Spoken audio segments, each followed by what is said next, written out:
जय मसीह सभी को। और आज से हम बाइबल का अध्ययन करेंगे और हम पुराना नियम भजन संहिता 103 का करेंगे और हर एक दिन हम 2-2 पद लेंगे। तो इस भजन संहिता में 1 से 22 तक है और हम हर एक दिन जब तक ये भजन संहिता 103 नहीं ख़त्म होता, हम पूरा चैप्टर को, पूरा 103 का हम अध्ययन करेंगे हर एक दिन। मैं परमेश्वर को धन्यवाद देना चाहती हूँ कि मुझे लगा कि मुझे 103 भजन संहिता का 103 में ऐसे बहुत सारे बातें हैं जो परमेश्वर हमसे बातें करना चाहते हैं। तो मुझे लगा कि अगर मुझे परमेश्वर अपना समझ, बुद्धि, ज्ञान दिया है, विशेषकर इस भजन संहिता 103 को लेकर, तो क्यों ना मैं आप लोगों के साथ में मिल करके अध्ययन करूं। मुझे याद है जब मैं अपनी आत्मिक सफ़र में थी कुछ सालों पहले, जब मैं श्रीलंका में थी, तब मेरी एक ही बेटी थी पर्ल। तो उस वक्त परमेश्वर मुझे बहुत अलग तरीक़ा से उस देश में इस्तेमाल कर रहा था और मुझे समय मिलता था कि मैं परमेश्वर का काम कर सकूं। और मैं समय जो भी मुझे मिलता था उस समय मैं भजन संहिता, पूरे भजन संहिता का मैं बहुत डीपर स्टडी या अध्ययन कर रही थी। तो उसी दौरान, उसी वक्त भजन संहिता 103 मुझे बहुत अच्छा लगा, क्योंकि जो मैं यहाँ पर पढ़ी 103 में, मुझे बहुत सारे बातें ऐसे लगा कि पिता परमेश्वर हमसे एक व्यक्ति के जैसा, एक दोस्त के जैसा, एक पिता के जैसा बातें कर रहे हैं। और मैं अपने आप को परमेश्वर के नज़दीक बहुत पाती थी जब मैं भजन संहिता 103 का अध्ययन कर रही थी। और बहुत सालों के बाद भी अभी मुझे लगता है कि मैं भी आप लोगों के साथ में मिल करके अध्ययन करूंगी। तो चलिए मैं 1 और 2 का पद लेती हूँ। यहाँ पर ऐसे लिखा हुआ है, हे मेरे मन यहोवा को धन्य कर और जो कुछ मुझ में है वो उसके पवित्र नाम को धन्य कर। हे मेरे मन यहोवा को धन्य कर और उसके किसी उपकार को ना भूलना। तो ये जो भजन संहिता है, ये दाऊद राजा का लिखा हुआ है।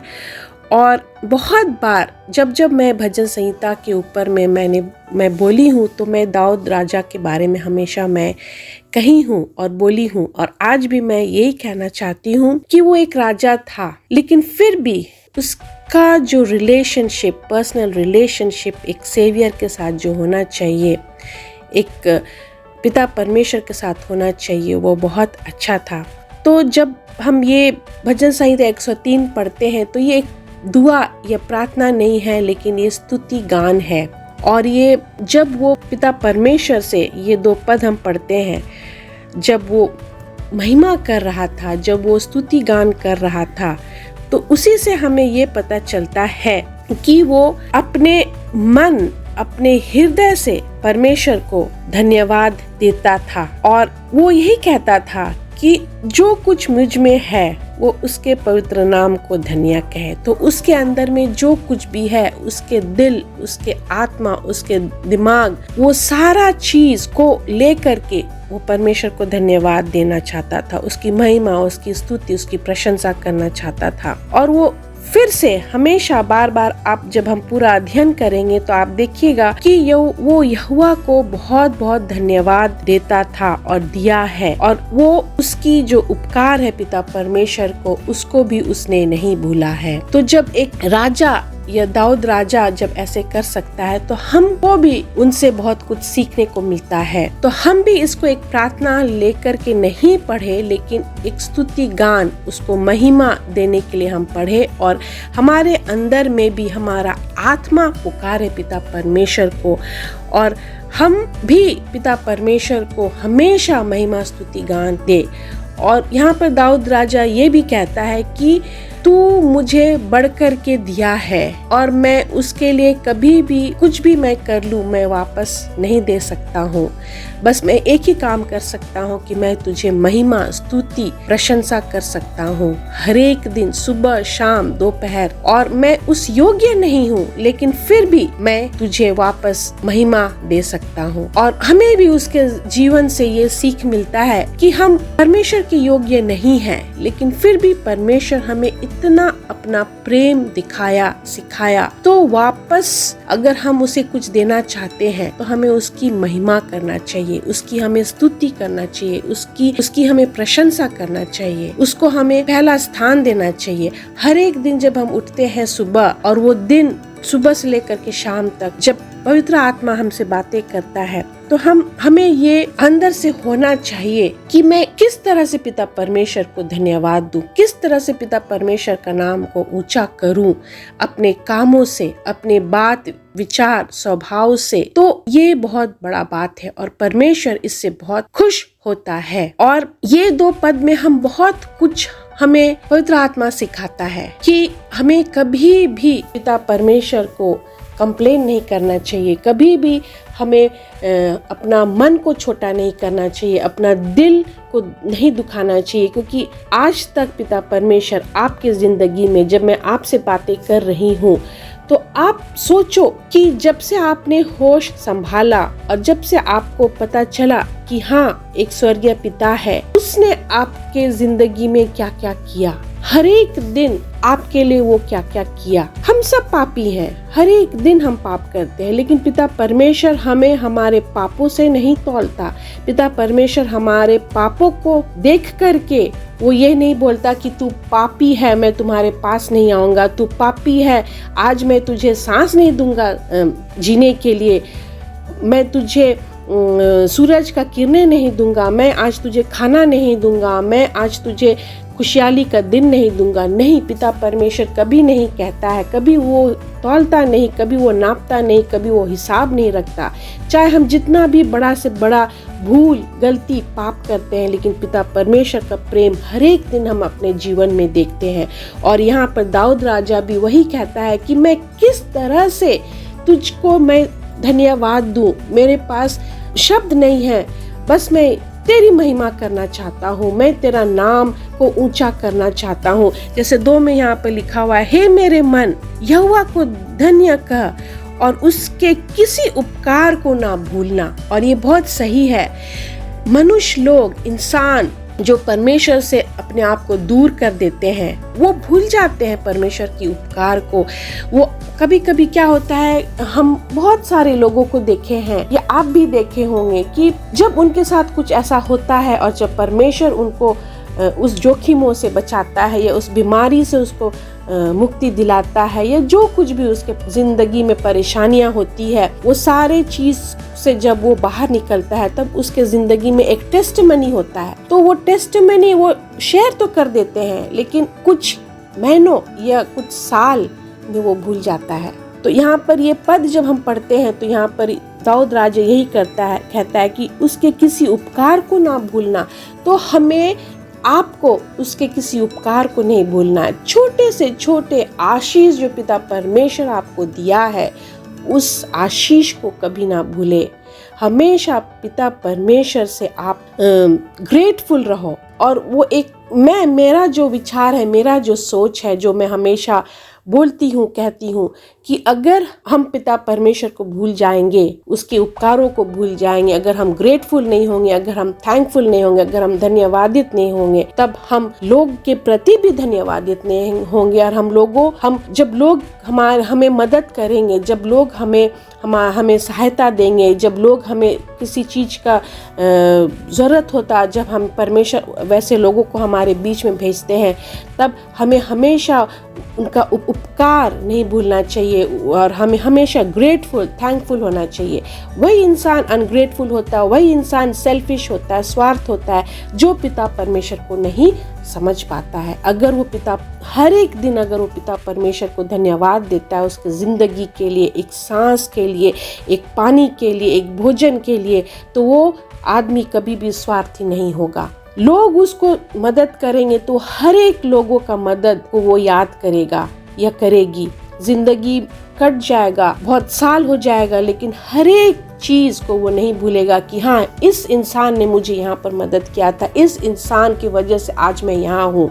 और ये बहुत बड़ा बात है। और हम मसीही लोग में आज के दिन में हम यही देखते हैं कि कमी है। लोग भूल जाते हैं पिता परमेश्वर को, इसीलिए लोग लोगों को भूल जाते हैं। लोग पिता परमेश्वर एक स्वार्थी बन जाते हैं, और पिता परमेश्वर से तो होते ही हैं, वो इंसानों से भी हो जाते हैं। और ये चीज अगर आप सुन रहे हैं, अगर आपके हृदय को छू रहा है, तो आज आप अपने मन को टटोले, आज आप जाने समझे कि एक इंसान या मनुष्य होने के नाते आपका स्वभाव कभी बदलना नहीं चाहिए। आपके अंदर में जितने भी अच्छेपन है, ये अच्छाई है, वो हमेशा बरकरार रखे अपने जीवन में। अगर आपके अंदर में बदलाव आता है, आपके स्वभाव में बदलाव आता है, तो आपके स्वभाव में कुछ कमी है, तब यहाँ पर आप देखोगे। अगर आपके अंदर में कुछ खामियां होती है या कुछ शॉर्टकमिंग्स होती है, तब पता चलता है कि आपका संबंध पिता परमेश्वर से कुछ कमी है। अगर आपका संबंध पिता परमेश्वर के साथ बहुत अच्छा है, तो आपका संबंध लोगों के साथ भी अच्छा रहेगा। तो ये एक साइन मिलता है। और अगर आपके अंदर में पिता परमेश्वर का सोच समझ है, तो बहुत जल्दी हमें पता चल जाता है कि हाँ, वो इंसान के अंदर में जो बदलाव है या स्वभाव में बदलाव है, वो किस वजह से है। कभी कभी लोगों के अंदर में एक अलग तरह से हम देखेंगे कि वो पहले बहुत अच्छा हुआ करता था, उसका स्वभाव बहुत अच्छा था, उसके अंदर में एक स्टेबिलिटी होता था, लेकिन अचानक से हम देखेंगे कि वो कोई ऐसा माहौल में जा करके या कुछ ऐसे संगति में पढ़ करके उसके स्वभाव में बहुत बदलाव आया है। तो वो कारण होता है कि वो पिता परमेश्वर के साथ में उसका संबंध ठीक नहीं रहता है, जिसके वजह से उसका संबंध लोगों के साथ में भी ठीक नहीं रहता है। और जब हम भजन संहिता 66 पढ़ते हैं और उसका 1 से 4 हम पढ़ते हैं, तो उसमें हम देखते हैं कि किस तरह से दाऊद राजा परमेश्वर का जय जयकार करते हैं। आइए हम पढ़ते हैं 1 से 4। हे सारे पृथ्वी के लोगों, परमेश्वर के लिए जय जयकार करो, उसके नाम की महिमा का भजन गाओ, उसकी स्तुति करते हुए उसकी महिमा करो। परमेश्वर से कहो कि तेरे काम क्या ही भयानक है, तेरी महासमर्थ के कारण तेरे शत्रुओं तेरी चापलूसी करेंगे। सारे पृथ्वी के लोग तुझे दंडवत करेंगे और तेरा भजन गाएंगे, वे तेरे नाम का भजन गाएंगे।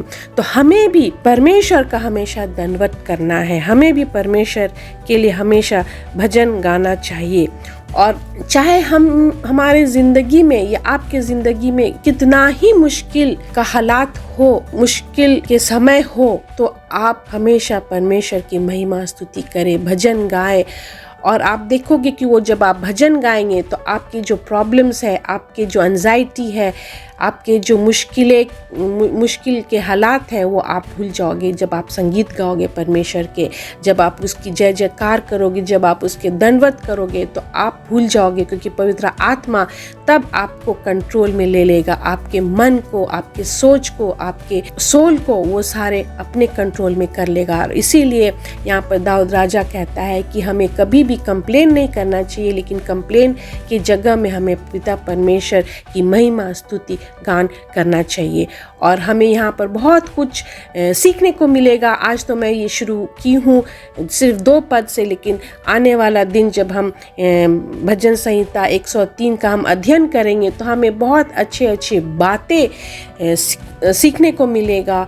और हम मिल करके जब हम ये भजन संहिता 103 जब हम अध्ययन करेंगे, तब हम दुआ करें, आप भी प्रार्थना करें हमारे साथ में कि पिता परमेश्वर, तू हमसे नई बातें कर, हमें सिखा इस भजन संहिता 103 से, ताकि अगर मेरे अंदर में ऐसा कुछ है जो आप नहीं पसंद करते हो, और अगर आप चाहते हो कि मैं बदलूं तुम्हारे लिए, तो मैं अवश्य तैयार रहूँगा।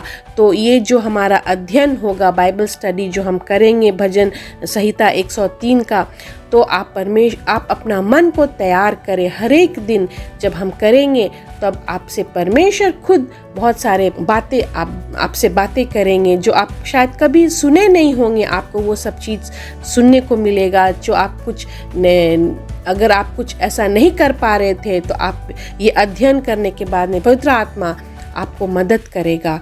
और आप हमेशा पिता परमेश्वर से यही दुआ करें कि मेरी ज़िंदगी को तू बदल दे। There should be a transformation inside your life. और यही पिता परमेश्वर हमेशा चाहता है कि हमारी ज़िंदगी में एक अच्छा के लिए बदलाव आए। और जब आपके ज़िंदगी में बदलाव आएगा तो आपके द्वारा दूसरे लोगों के ज़िंदगी में भी बदलाव आएगा। तो यही हमारा एक मकसद होता है और पिता परमेश्वर यही हमसे हमेशा चाहता है। तो आज ये हमारा सिर्फ 2 पद हम लिए हैं, लेकिन आने वाले दिन हम आपके साथ ये सारा 103 का हम अध्ययन करेंगे। और हम फिर से आपको यही कहना चाहते हैं कि आप अपने प्रियजनों को, अपने दोस्तों को, अपने रिश्तेदारों को आप शेयर करें। अगर आप अभी तक सब्सक्राइब नहीं किए हमारे यूट्यूब चैनल तो आप अवश्य करें, क्योंकि जहाँ पर आपको पिता परमेश्वर के अच्छे अच्छे बातें को सीखने को मिलता है। और आप बाइबल पढ़ने सीख रहे हैं यहाँ इस YouTube चैनल को सुन करके, तो आप अपने तक ना सीमित रख करके आप दूसरे को भी शेयर करें, ताकि दूसरे को भी परमेश्वर का आशीष मिलते रहे और बनते रहे। धन्यवाद।